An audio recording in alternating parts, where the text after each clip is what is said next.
அண்ணா அமைச்சரவை இருக்குல்ல 1967 அண்ணா அமைச்சரவையில் வந்து அண்ணாவை சேர்த்து 9 பேர் அமைச்சர்கள். இதில் 5 பேர் வந்து முதலியார் வெள்ளாளர்கள். இந்தியாவுக்கு இடஒதுக்கீடை கொண்டு கொடுத்த நாங்கன்னு சொன்ன திமுக இது வரைக்கும் 4 வருஷமாக எடுக்கலன்னு ஒரு கேள்வி வருதா வரலையா? அப்போ உங்களுக்கு பேச்சு ஒன்று செயல் ஒன்று அப்படி தானே அர்த்தமாகுது. இப்போ நீங்கள் விடுதலை சிறுத்தைகளை என்ன நினைக்கிறீங்க? நீங்கள் எதுக்கு 2 தொகுதி அந்த தொகுதி கொடுக்குறீங்க? அவங்கள வந்து அப்போ தலித்துகளாக தானே பார்க்குறீங்க. அப்போ அவர்களுக்கு இன்னொரு தொகுதி பொது தொகுதி கொடுக்கலாமே. நீங்கள் என்ன தான் பேசினா கூட பாமக விசிக வந்து அந்த சாதி கட்சிக்குள்ளே தான் அந்த முத்திரையை கொண்டு போவாங்க. முஸ்லீம்கள் ஓட்டு கண்டிப்பாக திமுகவுக்கு விழுந்துடும். ஆனால் கிறிஸ்தவர்கள் ஓட்டெல்லாம் வரக்கூடிய தேர்தலில் திமுகவுக்கு விழுதா அப்படிங்கிறது ஒரு சந்தேகம். கொள்கை விளக்க பொதுக்கூட்ட மாநாட்டில் வந்து பார்த்தீங்கன்னா அந்த கட்சியோட பொதுச் செயலாளர் வந்து புஷியானந்த் பேசுறாரு. பேசுகிறப்ப பார்த்தீங்கன்னா ஜேபி அப்படின்னு ஒரு மென்ஷன் பண்ணுறது காரணம் இந்த சிறுபான்மை ஓட்டு சார்ந்த விஷயம் இருக்கும். முதல்வர் வேட்பாளர் மாண்புமிகு ஜேவி ஜேவி ஜேவி. இந்த எம்பிசிங்கிற இடஒதுக்கீடுக்காக போராட்டின ஒரே சமூகம் வன்னியர் சமூகம் மட்டும்தான்.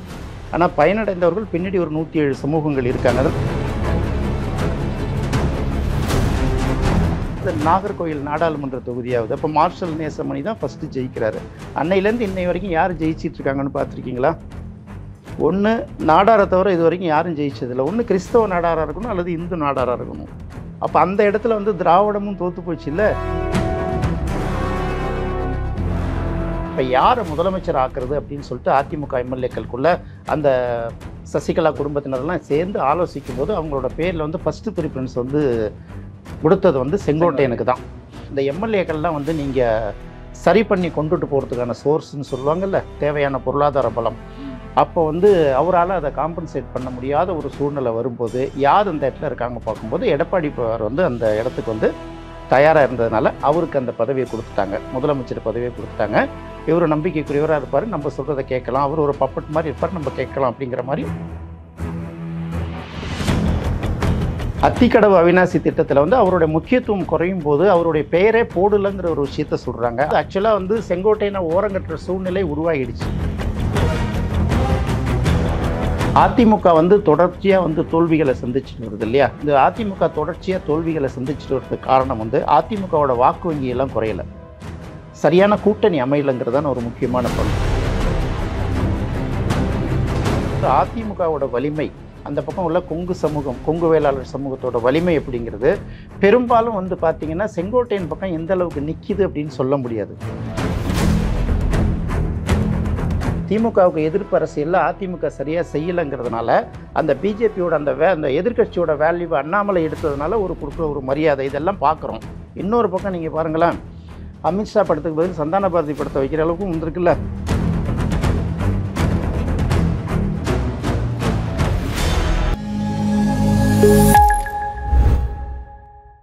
நாசினியர்களுக்கு வணக்கம். அரசியல் பல பரபரப்பான கட்டங்களை நோக்கி நகர்ந்து கொண்டு இருக்கிறது. அது குறித்து விவாதிக்க மூத்த பத்திரிகையாளர் திரு ராஜேந்திரன் அவர்கள் நம்மளுடன் இணைந்திருக்கிறார். வணக்கம் சார். வணக்கங்க. சார், எப்படி சார் இருக்கீங்க? நல்லா இருக்கு. முதல் முறை நம்ம நேயர்களுக்கு நீங்கள் பேட்டி கொடுக்குறீங்க. அதான் எனக்கும் உங்கள் சேனலில் உள்ள அந்த தொடர்ந்து அந்த நேயர்களை சந்திக்கிறதுல எனக்கும் ரொம்ப மகிழ்ச்சி தான். இப்போ அதிமுகவில் மீண்டும் ஒரு புகைச்சலை ஏற்படுத்தி இருக்கிறார் மூத்த அமைச்சரும் முன்னாள் அமைச்சருமான செங்கோட்டையன் அவர்கள். என்ன பிரச்சனை? அதிமுக என்ன நடந்துட்டு இருக்கு? அதிமுகவை பொறுத்த வரையில் நீங்கள் கூவத்தூர் விஷயத்துலேருந்து எடுத்துக்கோங்க, அதுக்கு முன்னாடி உள்ளதெல்லாம் விட்டுடும். சசிகலா தான் முதலமைச்சர் ஆக போகிறாருங்கிறதுக்கான எல்லா ஏற்பாடுகளும் நடந்து தேதியெல்லாம் குறித்து முடித்த பிறகு அப்புறம் பழைய வழக்கில் தூசு தட்டி நீதிமன்றம் வந்து 4 வருஷம் தண்டனை வழங்கினால போகிறாங்கல்ல. அப்போ யார் முதலமைச்சர் ஆக்குறது அப்படின்னு சொல்லிட்டு அதிமுக எம்எல்ஏக்களுக்குள்ள அந்த சசிகலா குடும்பத்தினரெல்லாம் சேர்ந்து ஆலோசிக்கும் போது அவங்களோட பேரில் வந்து ஃபஸ்ட்டு ப்ரிஃபரன்ஸ் வந்து கொடுத்தது வந்து செங்கோட்டையனுக்கு தான். செங்கோட்டையனுக்கு ஏன் கொடுத்தாங்கன்னா, எம்ஜிஆர் கட்சி ஆரம்பித்து 1977 முதல் எலெக்ஷனை சந்திக்கிறாங்கல்ல, அதுலேருந்து அவர் அந்த இயக்கத்தில் இருக்கார். இவங்க தான் பின்னாடி ஜூனியர்ஸ்னு கூட சொல்லலாம். அப்போ பார்க்கும்போது அவருக்கு அந்த ப்ரிஃபரன்ஸ் கொடுக்கும்போது அடுத்த கட்டம் இந்த எம்எல்ஏக்கள்லாம் வந்து நீங்கள் சரி பண்ணி கொண்டுட்டு போகிறதுக்கான சோர்ஸ்ன்னு சொல்லுவாங்கல்ல, தேவையான பொருளாதார பலம். அப்போ வந்து அவரால் அதை காம்பன்சேட் பண்ண முடியாத ஒரு சூழ்நிலை வரும்போது யார் அந்த இடத்துல இருக்காங்க பார்க்கும்போது எடப்பாடி வந்து அந்த இடத்துக்கு வந்து தயாராக இருந்ததுனால அவருக்கு அந்த பதவியை கொடுத்துட்டாங்க, முதலமைச்சர் பதவியை கொடுத்துட்டாங்க. இவர் நம்பிக்கைக்குரியவராக இருப்பார், நம்ம சொல்கிறத கேட்கலாம், அவர் ஒரு பப்பட் மாதிரி இருப்பார், நம்ம கேட்கலாம் அப்படிங்கிற மாதிரி வந்து அந்த விஷயங்கள் நடந்த பிறகு அதே சமயத்தில் செங்கோட்டையனோட முக்கியத்துவம் குறைஞ்சிடக்கூடாதுங்கிறதுனால ஏற்கனவே வந்து அந்த 2016 அமைச்சரவையில் வந்து ஜெயலலிதாவோட அமைச்சரவையில் செங்கோட்டையனுக்கு இடம் கிடையாது. அதனால் என்ன பண்ணாங்க, இவங்க வந்து அவரை கல்வித்துறை அமைச்சராக போட்டாங்க. இப்போ கல்வித்துறைங்கிறது கிட்டத்தட்ட ஒரு முக்கியத்துவம். பாண்டியராஜன் கிட்ட இருந்து போனதை செங்கோட்டையன் கிட்ட கொடுத்து இது பண்ணாங்க. ஆமாம் ஆமாம்.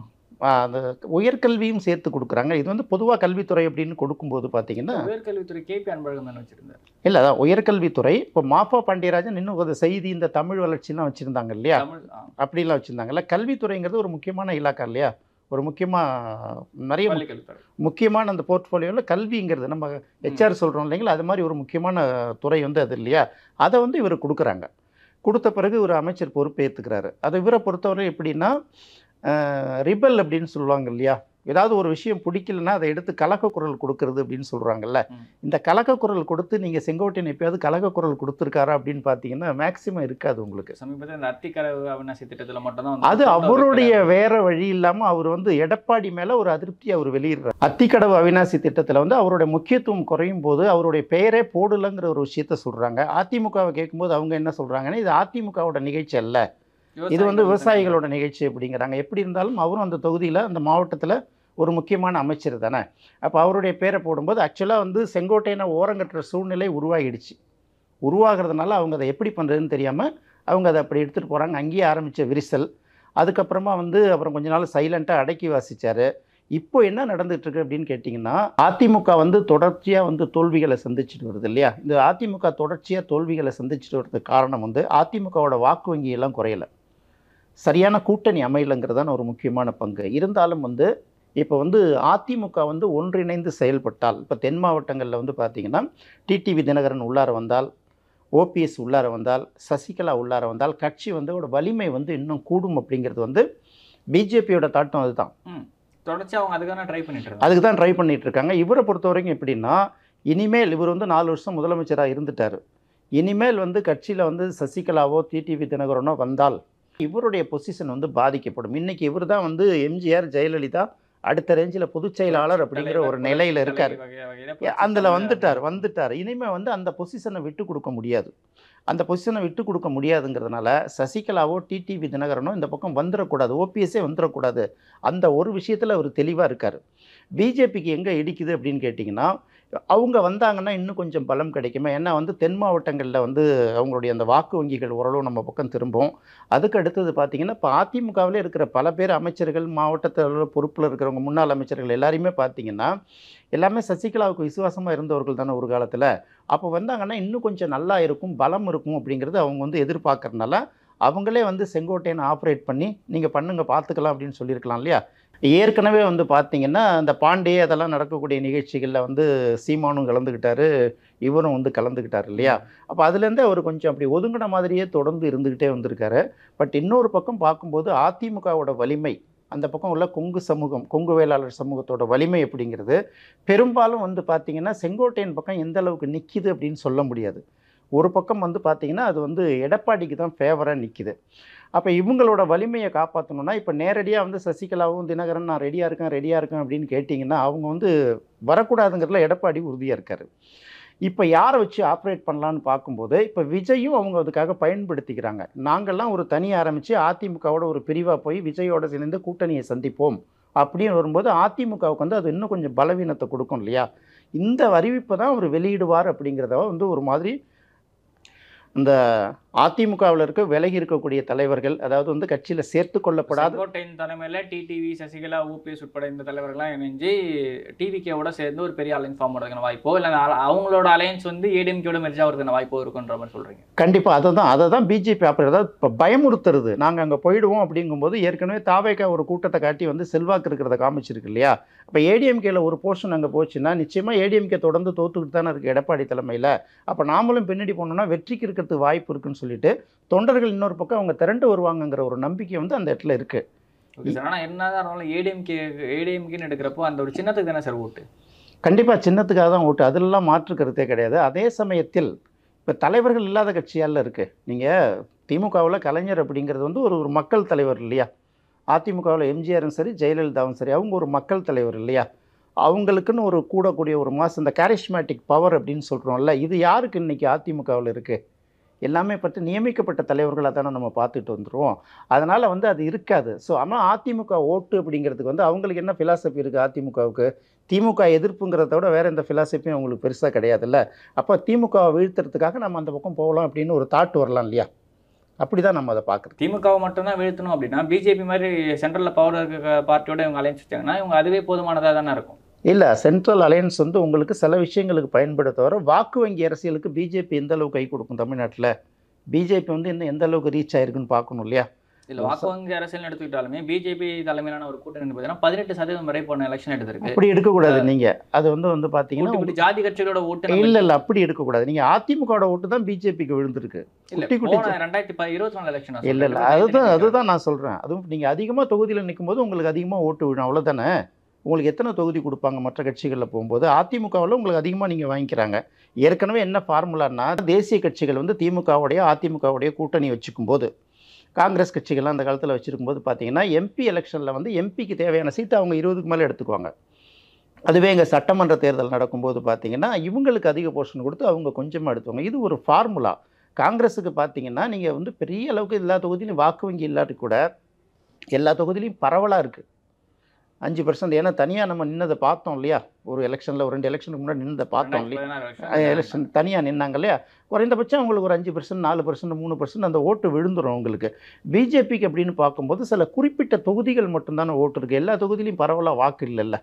அப்படி பார்க்கும்போது அது ஒரு சில இடங்களில் வெற்றியை தீர்மானிக்கலாமே தவிர 18% ஓட்டுங்கிறது நீங்கள் எதை வச்சு சொல்கிறீங்கன்னு தெரியல. பிஜேபி தனியாக நின்றால் பிஜேபியோட ஐடியாலஜியை ஏற்றிட்டு கிராமங்களில் எத்தனை அளவுக்கு போயிருக்காங்கன்னு தெரியாது. அதாவது திமுக மேலே உள்ள வெறுப்பு, திமுகவுக்கு எதிர்ப்பு அரசியலில் அதிமுக சரியாக செய்யலைங்கிறதுனால அந்த பிஜேபியோட அந்த எதிர்க்கட்சியோட வேல்யூவை அண்ணாமலை எடுத்ததுனால கொடுக்குற ஒரு மரியாதை இதெல்லாம் பார்க்குறோம். இன்னொரு பக்கம் நீங்கள் பாருங்களேன், அமித்ஷா படத்துக்கு பதில் சந்தான பாரதி படத்தை வைக்கிற அளவுக்கு வந்திருக்குல்ல. அப்போ எந்த அளவுக்கு உள்ளார போயிருக்கும் கட்சிங்கிறது அப்படி கிடையாது. நீங்கள் அது வந்து அவங்க ஓட்டு கிடையாது. ஒரு கட்சியும் தனித்து நிற்கும் போது என்ன ஓட்டு வாங்குறாங்களோ அதுதான் அவங்க ஓட்டு. அப்படி பார்க்கும்போது தமிழகத்தை பொறுத்த வரைக்கும் அதிமுகவும் திமுகவுக்கு வந்து அதிக ஓட்டு இருக்குது. ஓகே சார், இப்போ தமிழக வெற்றிகரம்னு ஒரு கட்சி வருது. இந்த கட்சி பெருசாக வந்து அதிமுகவை தான் பாதிக்கும் அப்படின்ற மாதிரி செய்திகள்லாம் பல பேர் சொல்லிட்டு இருக்காங்க. அது எப்படி எடுத்துக்கிறது? ஏன்னா தொடர்ச்சியாக வந்து சொல்கிற விஷயம், நான் வந்து திமுகவுக்கு எதிரி டிஎம்கேக்கும் டிவிகேக்கும் தான் போட்டின்ற விஷயங்கள் அவர் தொடர்ச்சியாக சொல்லிட்டே இருக்காரு. ஆனால் பல பேர் சொல்கிற கருத்துக்கள் பார்த்தீங்கன்னா அதிமுக தான் மிகப்பெரிய சிக்கல் அப்படின்றாங்க. திமுகவுக்கு பாதிப்பா, அதிமுகவுக்கு பாதிப்பா, தாவேக்காவோட அரசியல்? தாவேக்காவோட அரசியல் அப்படிங்கிறது பார்த்தீங்கன்னா இப்போ முதல்ல எடுத்தோடனே ஒரு கவர்ச்சி அப்படிங்கிற ஒரு விஷயம் இருக்குல்ல, சினிமா கவர்ச்சின்னு ஒன்று இருக்கு இல்லையா? இப்போது நீங்கள் விஜயகாந்த் கட்சிக்கு வரும்போதே யோசிச்சிங்கன்னா விஜயகாந்தை நேசித்து போட்ட ஓட்டை விட அதிமுக திமுகவுக்கு மாற்றாக இன்னொரு இயக்கம் வருமா அப்படின்னு பார்க்குற ஓட்டு இருக்கு இல்லையா? அந்த ஓட்டு ஒரு பக்கம் விஜய்க்கு போகும். ஒன்று. அடுத்தது தொடர்ந்து ஒரு 15-20 வருஷமாக பார்த்தீங்கன்னா விஜய் தான் தொடர்ந்து தமிழக சினிமாவில் சூப்பர் ஸ்டார். அடுத்தது வந்து இளைஞர்கள் இருக்காங்கல்ல, இளைஞர்களும் இளம்பெண்களோட அந்த வாக்கு வந்து பார்த்திங்கன்னா விஜய்க்கு தான் அதிகமாக இருக்குது. இது ஒரு பக்கம் இருக்கட்டும். எந்த அளவுக்கு வாக்குகளை பிரிப்பாங்க அப்படிங்கிறத முதல் தர பார்க்கும்போது அவங்க ஒரு தேர்தலில் நின்னால் மட்டும்தான் அவங்களோட வாக்கு வந்து நம்ம முடிவு பண்ண முடியும். ஆமாம். அதான். ஆனால் ஒன்று மட்டும் தெளிவாக சொல்லலாம். விஜயகாந்த் தனித்து நின்ன போது எந்த அளவுக்கு வாக்கு வங்கி முதல் தேர்தலில் வாங்கினாரோ அதை விட இவர் அதிகமாக வாங்குவார் அப்படிங்கிறத உறுதியாக சொல்ல முடியும். ரெண்டாவது, இது திமுகவுக்கு பாதிப்பா அதிமுக பெரிய லீடர்ஸ் இல்லை. விஜயகாந்த் வந்தப்போ அந்த மாதிரி கலைஞரும் உயிரோட இருந்தார், ஜெயலலிதாவும் உயிரோட இருந்தாங்க. 2 பேருக்கும் ஒரு மிகப்பெரிய ஒரு பவர் கிரைசிஸ், ஒரு பெரிய போட்டி இருந்துச்சு. அந்த இடத்துல தான் விஜயகாந்த் வராரு. இப்போ இவர் வந்து நிற்கிறாரு, எதிரில் பெருசாக வந்து பெரிய தலைன்றது ஸ்டாலின் அவர்கள் மட்டும் தான் இருக்காரு, ஒரு பெரிய தலைவராக, தமிழ்நாட்டில் நீண்ட தலைவராக. வேறு யாருமே இல்லை.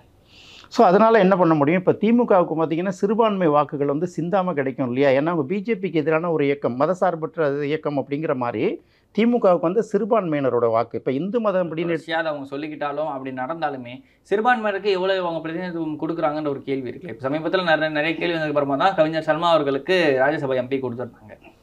ஸ்டேட்டில் எத்தனை பேர் கொடுக்குறாங்கன்னு கேட்டால் ரொம்பவே கம்மி தான். சிறுபான்மை ரிலேட்டட் பிரச்சனை வரப்போ தான் ஆவடி நாசர் ஆகட்டும் சரி, மனோ தங்கராஜ் ஆகட்டும் சரி, மாற்றி இந்த அமைச்சர் பதவியை டாகுல் பண்ணி விளையாடிக்கிட்டு இருக்காங்க. மற்ற இடத்துல எவ்வளோ பேருக்கு அந்த பொறுப்பு கொடுத்துட்டாங்கன்ற ஒரு கேள்வி இருக்குல்ல. இல்லை, அதுதான் நீங்களுக்கும் முறையான பிரதிநிதித்துவத்தை திமுக இன்னும் தரவே இல்லைன்ற ஒரு கம்ப்ளைண்ட்ஸ் பெருசாக இருக்குல்ல. இல்லை, இருக்குதான், உண்மைதான் அது. நீங்கள் தான் அதை நீங்கள் மூத்த பத்திரிகையாளர் பேசும்போது கவனிச்சிங்கன்னா சொல்லுவாங்க, இங்கே வந்து பொறுத்த வரைக்கும் முஸ்லீம்களை பொறுத்த வரைக்கும் பிஜேபி உள்ளே வந்துடக்கூடாதுன்னு தான் அவங்கள்ட்ட சொல்லுவாங்க. இப்போது இந்து மதத்தில் இந்துன்னு சொல்கிறோம் இல்லையா, இந்துக்களோட வாக்கு வந்து சாதி ரீதியாக பிரியறதுக்கு அதிக வாய்ப்பு இருக்குது. அதே போல் ஒரே சமூகத்தில் 2 கட்சியிலையும் ஆப்போசிட் கேண்டிடேட் நிற்கும்போது பிரியதற்கு வாய்ப்பு இருக்குது. நீங்கள் மைனாரிட்டிஸ் ஓட்டும் போது முஸ்லீம்ஸ் ஓட்டுங்கிறது கிட்டத்தட்ட 90% சாலிடாக விழுந்துடும் இல்லையா? அதுமாதிரி கிறிஸ்தவர்களோட வாக்குங்கிறதும் கிட்டத்தட்ட சாலிடாக விழுந்துடும் இல்லையா?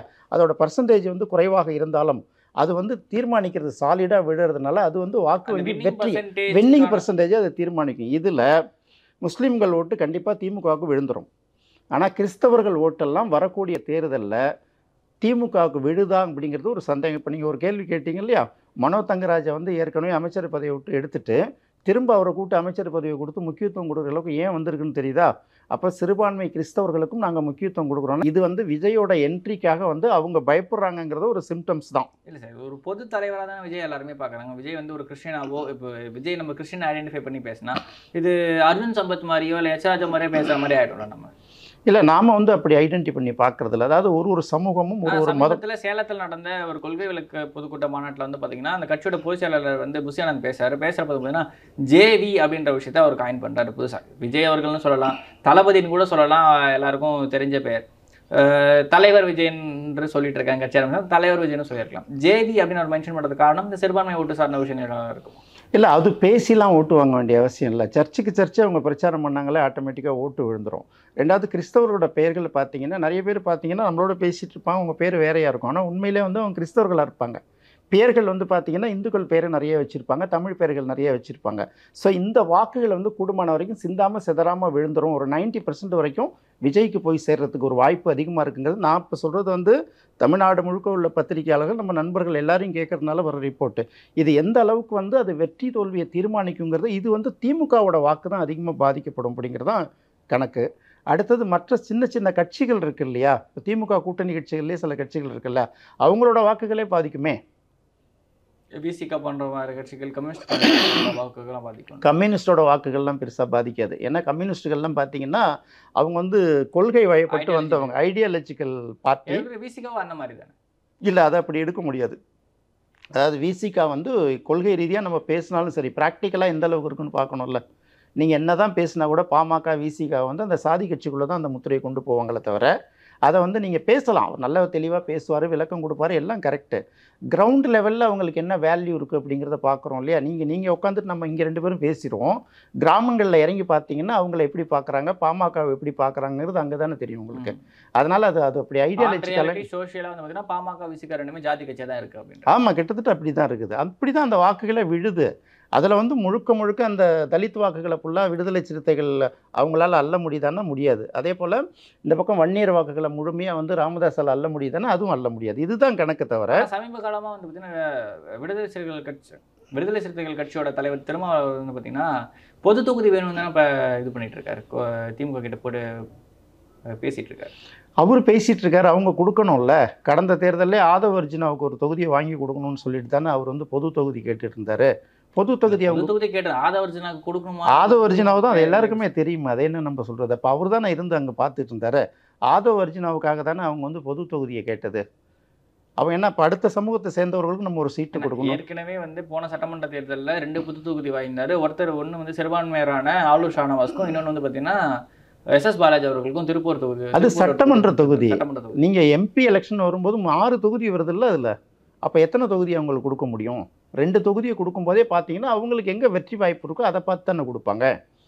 அப்போ அப்படி நம்ம அதை எடுக்கவே முடியாது. MP இப்போ எத்தனை MP கொடுக்க முடியும்? விடுதலை சிறுத்தைகளில் ரவிக்குமார்னு ஒரு MP தொடர்ந்து அவர் இருக்காரு. அதே மாதிரி வந்து திருமாவளவன், 2 பேருமே கட்சியோட முக்கியமான முகங்கள் இல்லையா.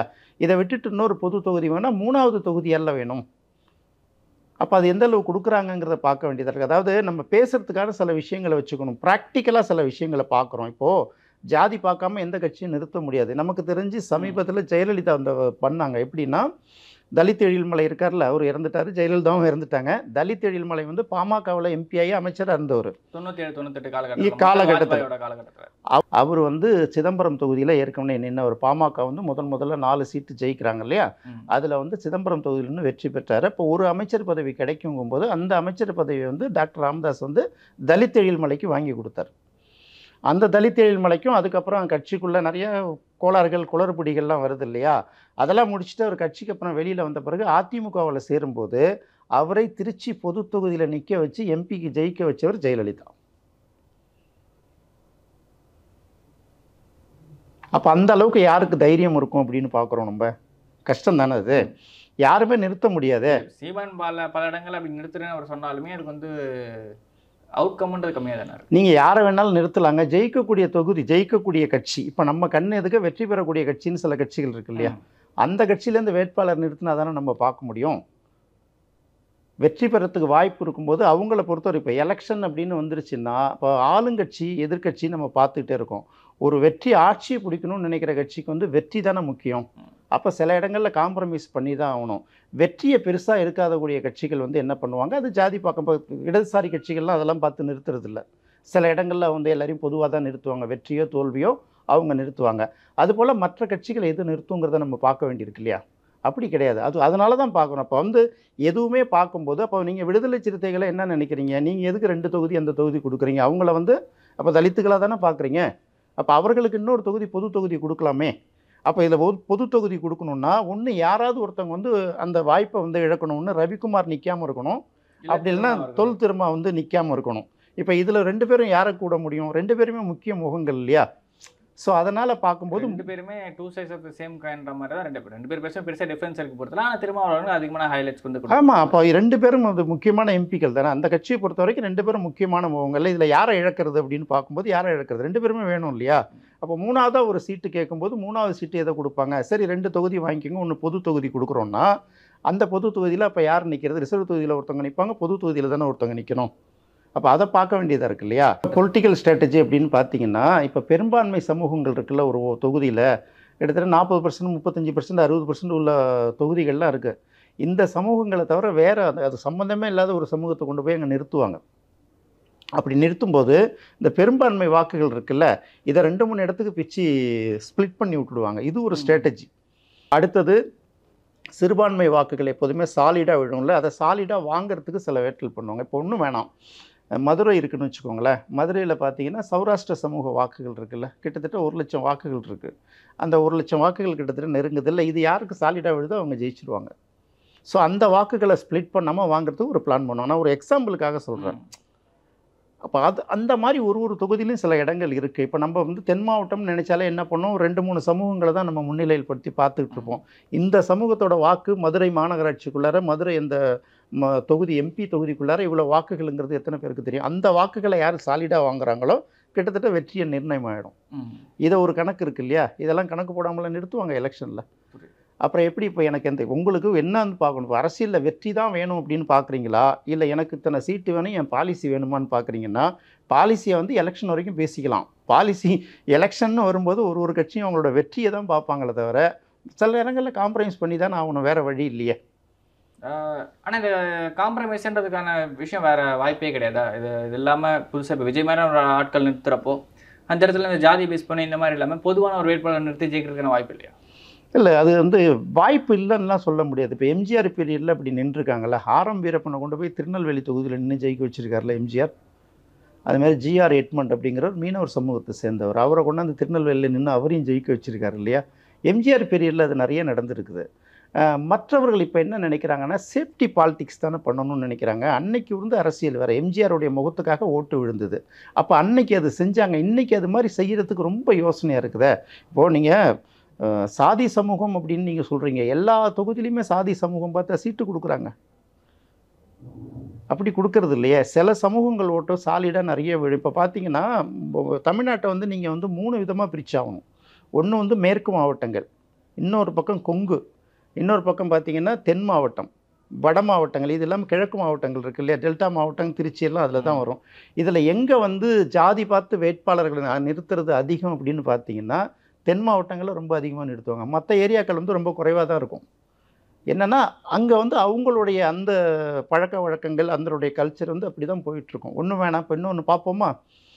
இப்போ கன்னியாகுமரி எம்பி தொகுதி இருக்குது இல்லையா, இது வந்து முதல்ல தேர்தல் 1952 நடக்குது இல்லையா, பொது தேர்தல்.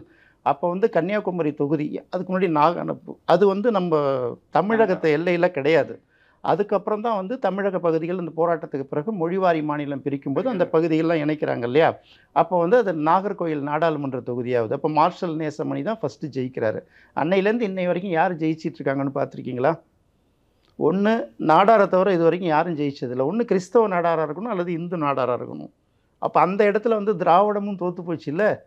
யார் தைரியமாக நிறுத்துவாங்க? அவங்கள பொறுத்த வரைக்கும் இந்த தொகுதியை வெற்றி தான். எந்த இயக்கமாக இருந்தாலும் வெற்றியை தான் எதிர்பார்ப்பாங்க. அப்போ அந்த இடத்துல மாற்றி நிறுத்தணும்னு யாராவது யோசிச்சிருக்காங்களா? மற்ற ஊருக்கெல்லாம் பேசுகிறோம்ல, வட மாவட்டத்தை பேசுகிறோம், தென் மாவட்டத்தை பேசுகிறோம், கொங்கு பெல்ட்டை பேசுகிறோம்ல.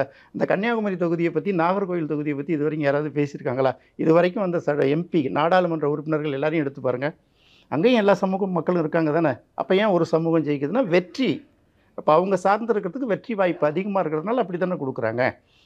அப்போ அதையும் நம்ம யோசிக்கணுமா வேணாமா? நீங்கள் எல்லாமே ஒரு பக்கம் வட மாவட்டத்து மேலேயே குறைய தூக்கி போட்டுக்கிட்டு இருந்தால் எப்படி? அங்கேயும் பார்க்கணும் நம்ம. Okay sir. அது மட்டும் இல்லாமல் இப்போ பாமகவோட அரசியல் எடுத்துட்டோம்னா வன்னியர் பெல்ட் பேஸ் பண்ண அரசியல் தான் பண்ணிட்டு இருக்காங்க. ஆனால் இதுவே அதிமுக சிக்கலானதுனால தான் 2021 10.5 இடஒதுக்கீடு பிரச்சனையால தான் தேவர்கள் போன்ற மற்ற கம்யூனிட்டி ஓட்டு வரல அப்படின்ற மாதிரி ஒரு பிரச்சனை வந்து பல பேர் சொல்லியிருந்தாங்க. அது உண்மையா? அப்படி கிடையாதுங்க. அது நீங்கள் தப்பாக எடுக்கிறீங்க. அதாவது எப்படின்னா, வன்னியர்களோட இடஒதுக்கீடுங்கிறது அது தனி குரூப். அதை வந்து நம்ம அதை ஏதோ கம்பேர் பண்ண முடியாது. ஏன்னா 10.5ங்கிறதே பார்த்தீங்கன்னா, இப்போ அந்த இடஒதுக்கீடு கொடுக்கக்கூடாதுலாம் நீதிமன்றம் சொல்லலை. தரவுகளை கொடுத்துட்டு அதுக்கப்புறம் கொடுங்கன்னு தான் சொல்லுது. அது வந்து கொடுக்காது, அது ரத்துலாம் பண்ணலை. அதுக்காக வந்து ஒரு அமைப்பை போடுறாங்க. ஒரு சுப்ரீம் கோர்ட் தீர்ப்பு சப் கேட்டகரைசேஷன் நீங்கள் பண்ணிக்கலான்ற மாதிரி விஷயங்கள் தான் வந்து ஸ்டேட் கவர்மெண்ட் இல்லைங்க. அது வந்து இங்கேருந்து ஆர்கியூமெண்ட்டை பதிலுக்கு வைக்கிறாங்கல்ல, அந்த ஆர்கியூமெண்ட்டு சரியில்லை. கம்பார்ட்மெண்டல் சிஸ்டங்கிறாங்கல்ல, கர்நாடகாவில் கொடுத்துருக்காங்க இல்லையா, கேரளாவில் ஈழவர்களுக்கு ஒதுக்கீடு கொடுத்துருக்காங்கல்ல, அதை நீங்கள் சரியாக சொல்லி கொடுத்தீங்கன்னா கரெக்டாக இருக்கும். அதை சரியாக கொடுக்கல. ரெண்டாவது வந்து இடஒதுக்கீடை வந்து கொடுக்கக்கூடாதுன்னு நீதிமன்ற தீர்ப்பே சொல்லலையே. இங்கே தரவுகள் அடிப்படையில் கொண்டு வந்து கொடுத்துட்டு கொடுங்க அப்படி தான் சொல்கிறாங்க. அப்போ இது வரைக்கும் கொடுத்த இடஒதுக்கீடு எந்த தரவுகள் அடிப்படையில் கொடுத்தாங்க அப்படின்னா, அம்பாசங்கர் கமிஷன், சட்டநாதன் கமிஷன் எப்போ கடைசியாக ஜாதிவாரி கணக்கெடுப்பு எடுத்தாங்க, அதில் உள்ள கணக்கெடுப்பு தானே இன்னை வரைக்கும் நம்ம கொடுத்துக்கிட்டு இருக்கோம். அப்போ மறு கணக்கீடு செய்து சாதிவாரி கணக்கெடுப்பு எடுத்து அதுக்கு தகுந்த தரவுகளை கொடுக்கறதுக்கு எவ்வளோ நாள் ஆகும்? 2 மாதம் 3 மாதம் போதாது? இப்போ எத்தனை வருஷம் ஆகுது? திமுக ஆட்சி பொறுப்பு ஏற்று எத்தனை வருஷம் ஆகுது? முழுமையான ஜாதிவார கணக்கெடுப்புன்னு எடுக்கிறதுக்கு குறைஞ்சது ஒரு 6 மாதமாவது தேவைப்படும்ல தமிழ்நாடு? எப்படி தேவைப்படும்? நான் என்ன கேட்குறேன், ஒரு ஊர்லேயும் விஏஓ இருக்காங்கல்ல, எல்லா ஊர்லேயும் ரெவென்யூ டிபார்ட்மெண்ட் இருக்குல்ல. இப்போ தனியாக ஒரு ஏஜென்சி போட்டு நியமிக்கலாம் இல்லையா? மக்கள் தொகை கணக்கெடுப்பு மாதிரி அதே மாதிரி சாதிவாரி கணக்கு போட்டு நியமிக்கலாம் இல்லையா? எதுக்கு எப்படி 3 மாதம் 6 மாதம் எப்படி ஆகும்? இல்லை, கேஸ்ட் பேஸ்டு சர்வேவோட சென்சஸும் சர்வேவும் ஒன்றா எடுக்கணுன்ற ஒரு தேவை ஏற்படுத்தல. அந்த மக்களோட எப்படி இல்லை, எப்படி இப்போ பீகாரில் எப்படி எடுத்தாங்க, கர்நாடகாவில் எப்படி எடுக்கிறாங்க, எல்லா ஊர்லேயும் எடுத்துக்கிட்டு தானே இருக்காங்க. இப்போ நீங்கள் மற்ற மாநில அரசியலுக்கும் தமிழக அரசியலுக்கும் நிறைய வேறுபாடுகள் இருக்குது. இப்போ நீங்கள் கேரளா போனீங்கன்னு வச்சுக்கோங்களேன். கேரளாவில் பார்த்தீங்கன்னா நாயர், நம்பூதிரி, ஈழவர்கள் இப்படி தான் தொடர்ந்து அவங்க வந்து அங்கே சீஃப் மினிஸ்டராக இருப்பாங்க. கர்நாடகா போனீங்கன்னு வச்சுக்கோங்க, லிங்காயத், ஒக்காலிக்கர், இப்போ இருக்கிற ஒரு குறும்பு கவுண்டர், இப்படி தான் அந்த மாதிரி பெரும்பான்மை. ஆந்திராவில் போங்க, நாயுடு, ரெட்டி தானே பாலிடிக்ஸ் இருக்குது. இப்போ இங்கே வந்து பெரும்பான்மை சமூகங்கள் என்ன இருக்குது? அப்படி இல்லைன்னு சந்தோஷப்பட காமராஜர் ஆட்சி ஏன் அப்படி இல்லைன்னு சந்தோஷப்படணும்? எப்போதும் பெரும்பான்மையை புறக்கணிக்க மாட்டாங்கல்ல. சிறுபான்மை பெரியாரே என்ன எழுதுறாரு, சிறுபான்மைகள் கையில் கொண்டு போய் ஆட்சியை கொடுத்துட்டிங்கன்னா அவன் தன்னோட சேஃப்டி தானே பார்ப்பான். அப்படி தானே சொல்கிறாரு. இப்போ ஒரு ஊரில் 100 பேர் இருக்காங்கன்னா 50 பேர் சாப்பிட்டாங்கனாலே அந்த பாதி கிராமத்தை காப்பாற்றலாம்ல. 15 பேர் மட்டும் சாப்பிட்டாங்கன்னா 85 பேரெல்லாம் நம்ம பலி கொடுக்குற மாதிரி இருக்கும். இல்லை, நான் அதை கேட்குறேன். அதாவது என்னென்னா, நீங்கள் என்ன போனாலும் உங்களுக்கு முன்னாடி போய் உங்கள் ஜாதி தானே உட்காருது. ஜாதி இல்லாமல் வந்து நடந்துக்கிட்டு இருக்கா தமிழகத்தில்? எப்படி இப்போ கலவரம் வருது? அது பெரியாருடைய கொள்கையே அதான. ஒரு ஜாதியிலையும் எண்ணிக்கிட்டு அவங்க எத்தனை பேர் இருக்காங்களோ அதுக்கு தகுந்த மாதிரி இடஒதுக்கீடு கொடுத்து அங்கே ஏற்றத்தாழ்வே இல்லாமல் போயிடும். அவங்களுக்கு எல்லாம் கிடைக்கும்போது என்ன பிரச்சனை வரும்? பாப்புலேஷன் வைஸ்ல அந்த ஒரு டிஃபரன்ஸ் வரும். இப்போ சமீபத்தில் வந்து பார்த்தீங்கன்னா மூத்த பத்திரிகையாளர் பாண்டே அவர்கள் ஒரு 2 வருஷத்துக்கு முன்னாடி ஒரு ஈவெண்ட்டில் ஒரு பிராமண சமூகத்தை மாநாட்டில் பேசியிருந்தார்.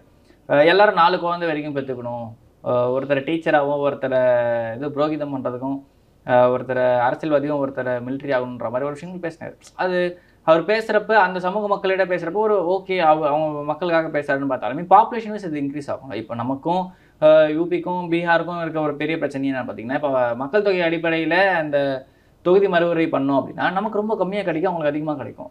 அப்போ நீங்கள் கம்யூனிட்டி எவ்வளோ பர்சன்டேஜ் இருக்கும் அவங்களுக்கு அப்படியே தூக்கி கொடுத்துரும் அப்படின்னு வச்சுக்கிட்டிங்கன்னா, எல்லாரும் பாப்புலேஷன் இன்க்ரீஸ் பண்ணி என்னோட ஜாதியை வந்து நான் பெருசாக காட்டுறேன், பார்த்து எவ்வளோ பேர் இருக்கும், நாங்கள் தான் பெரிய ஆளும் காட்டுறதுக்காக பாப்புலேஷன் வந்து இது பண்ணுறோம். நான் என்ன கேட்குறேன், நீங்கள் என்ன வேணாலும் பேசிட்டு போங்க, ரெஃபரன்ஸ் எடுக்கிறதுல உங்களுக்கு என்ன பிரச்சனைன்னு கேட்குறேன். இப்போ நம்ம எஸ்சி எஸ்டிக்கு எடுக்கிறோம்ல, இந்தியா ஃபுல்லாக எடுக்கிறோம்ல, அது மாதிரி எல்லா சமூகங்களும் எடுத்துகிட்டு போகிறதுல உங்களுக்கு என்ன பிரச்சனைன்னு கேட்குறேன். அதுதானே இங்கே சிக்கலை.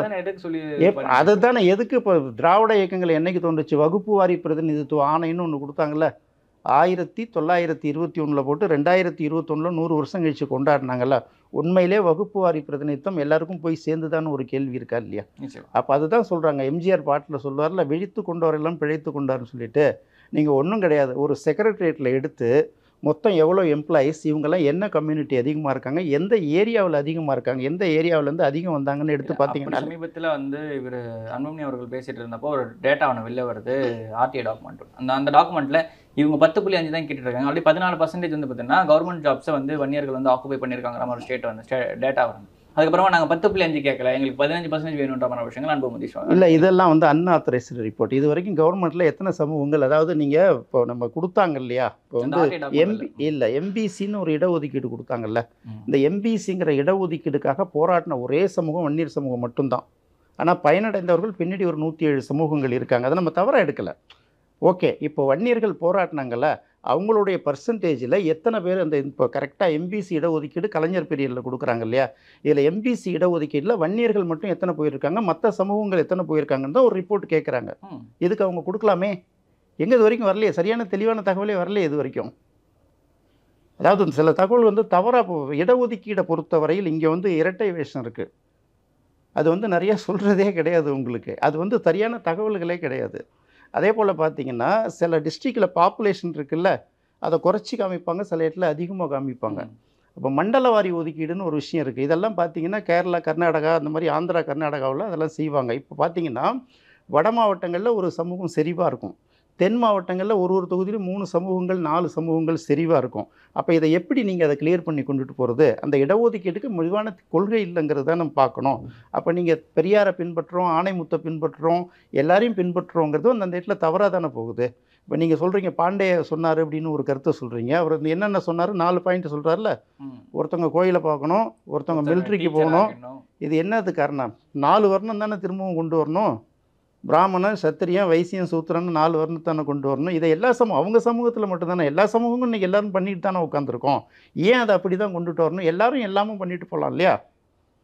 அது வந்து அவருடைய கருத்து, நம்ம அதை தவறாவோ சரியாவோ நம்ம சொல்கிறதுக்கு இல்லை, அது அவருடைய கருத்து. அவங்கவுங்க சார்ந்த இடத்துலேருந்து அவங்கவுங்க சில விஷயங்களை சொல்கிறாங்க. அப்போ நாம் இருக்கிற இடத்துல நாம் சார்ந்த விஷயங்களை சில கருத்து சொல்கிறோம். இப்போ இங்கே வந்து பார்த்திங்கன்னா தமிழகத்தை பொறுத்தவரையில் இந்த இடஒதுக்கீடுங்கிற ஒரு விஷயத்தை தமிழகத்தில் தானே நம்ம ஃபஸ்ட்டு பேச ஆரம்பித்தோம். தமிழகத்தில் தானே முதல்ல அதுக்கான சட்டங்கள், வகுப்பு வாரி பிரதிநிதித்துவ சட்டங்கள் கொடுக்க ஆரம்பிச்சிருக்கோம். அப்போ எல்லாமே நாம தானே. இப்போ வந்து நமக்கு வந்து இன்னொருத்தவங்க ஆலோசனை சொல்கிறதுக்கு இல்லை, எல்லாத்தையும் நம்ம சொன்னோம். ஆனால் எடுத்துக்கிட்டு ஃபாலோ பண்ணதை மற்ற ஸ்டேட் பண்ணிட்டாங்க, நம்ம விட்டுட்டோம். ஆனால் மற்ற ஸ்டேட்டை கம்பேர் பண்ணுறப்போ நம்ம சாதி ரீதியான விஷயங்கள்லாம் நம்ம ஊரில் கம்மியாக தானே நடக்குதுன்ற ஒரு விஷயம் பார்க்குறோம். என்ன கம்மியாக நடக்குது, எது அதிகமாக நடக்குது மற்ற ஸ்டேட்டில்? மற்ற ஸ்டேட்டில் பெரும்பான்மை ஜாதிகள் தான் இப்போ எல்லா இடத்துலையும் ஆதிக்கம் செலுத்துது அப்படின்ற விஷயங்கள் பார்த்தாலுமே தமிழ்நாட்டை பொறுத்தவரைக்கும் அது அப்படி கிடையாதுல்ல.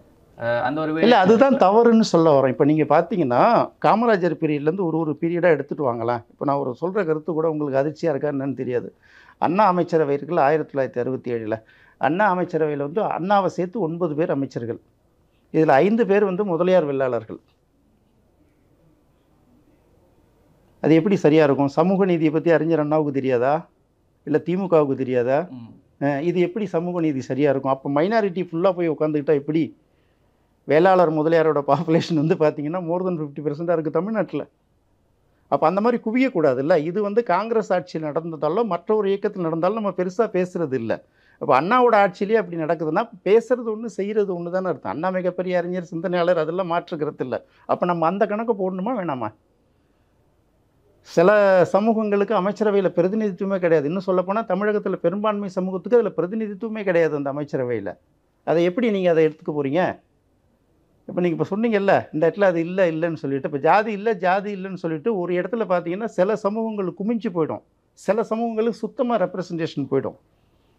அப்போ அதனால தான் என்ன கேட்குறாங்க, அவங்கவுங்களுக்கு பிரித்து கொடுங்க. இப்போ நீங்கள் அண்ணாவின் பேரை சொல்கிறீங்க, பெரியார் பேரை சொல்கிறீங்கன்னா அதுதானே செஞ்சாகணும்.